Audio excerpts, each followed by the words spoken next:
Southern Sudan के कुछ इलाकों में खुराक की किल्लत इतनी बढ़ गई कि सिर्फ कोंगर में 20,000 लोग भूख की वजह से हलाक हो गए, जिसके बाद 1989 में यूनाइटेड नेशंस, यूनिसेफ और 35 एनजीओस ने मिलकर OLS operation line life Sudan के नाम से ट्रस्ट बनाया, जिसने दोनों सूडान गवर्नमेंट और सूडान पीपल लिबरेशन आर्मी के साथ निगोशिएट किया कि लड़ाई के बावजूद लोगों तक मदद पहुंच सके। 1993 में OLS ने फॉरेन जर्नलिस्ट को 24 आवर वीजा देना शुरू किए ताकि ये लोग इधर आएं, यहाँ पर लोग कैसे तड़प तड़प कर मर रहे हैं दुनिया को दिखाएं ताकि अवेयरनेस बढ़े और इमदाद जमा की जा सके। केविन कार्टर, जो साउथ अफ्रीकन फोटो जर्नलिस्ट था, वो भी इन जर्नलिस्ट में शामिल था जिन्हें साउदर्न सूडान में इनवाइट किया गया था। कार्टर यहाँ पहुँचता है, अपने कैमरे से गांव और लोगों की हालत रिकॉर्ड की। मासूम बच्चे भूख की शिद्दत की वजह से हड्डियों का ढांचा बन गए थे। इस सारे रिकॉर्डिंग के बाद अचानक उसकी नजर एक ऐसी चीज पर पड़ी जिसने उसकी जिंदगी को बदल कर रख दिया। कार्टर ने मिट्टी और धूल भरे रास्ते में एक छोटी सी बच्ची को देखा जिसकी हालत इतनी खराब थी कि उसकी हड्डियां वाज़ेह तौर पर नुमाया हो रही थी।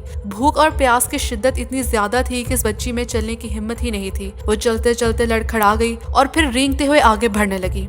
एड वर्कर्स ने गांव से कुछ किलोमीटर दूर फीडिंग सेंटर बनाए थे जहां सुबह रोज ये बच्चे चलकर आते सिर्फ कुछ चम्मच खाना हासिल करने की उम्मीद में। ये बच्ची भी रेंगते हुए इधर ही जाना चाहती थी। कार्टर जो कुछ फासले पर खड़ा था ये सारा मंजर देख रहा था। उसने कैमरे से मंजर को कैप्चर किया और कुछ और शॉट्स के लिए एंगल बदला तो अचानक एक वल्चर इस बच्ची के करीब आकर बैठ गया और इंतजार करने लगा कि कब वो इसे अपनी खुराक बनाएगा। कार्टर जो इस बच्ची और वल्चर से 10 मीटर दूर खड़ा था, इसने ये तस्वीर लेने के लिए 20 मिनट इंतजार किया कि फ्रेम में दोनों को साथ ले सकूं। वापस आकर कार्टर की ये पिक्चर पहली दफा 1993 में सूडान फैमिन के हवाले से एक आर्टिकल में पब्लिश हुई। पब्लिश होने के साथ ही ये तस्वीर वायरल हो गई।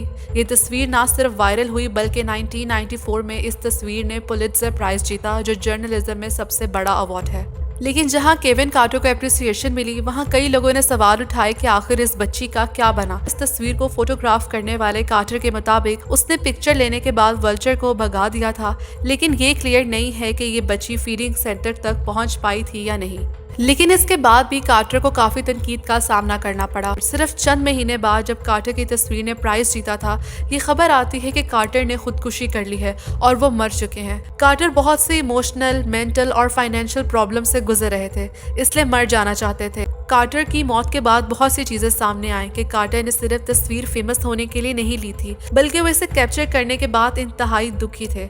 तकरीबन 2 दहाइयों के बाद 2011 में स्पेनिश न्यूज़पेपर और लोकल विटनेस ने कंफर्म किया कि इस तस्वीर में मौजूद बच्चा लड़की नहीं लड़का था, जिसके वालिद ने कंफर्म किया था कि उनका बेटा उस दिन UN फीडिंग सेंटर पहुंच गया था और उसे एड मिल गई थी। लेकिन अफसोस 2007 में वो बुखार और शदीद इलालत की वजह से मर गया था।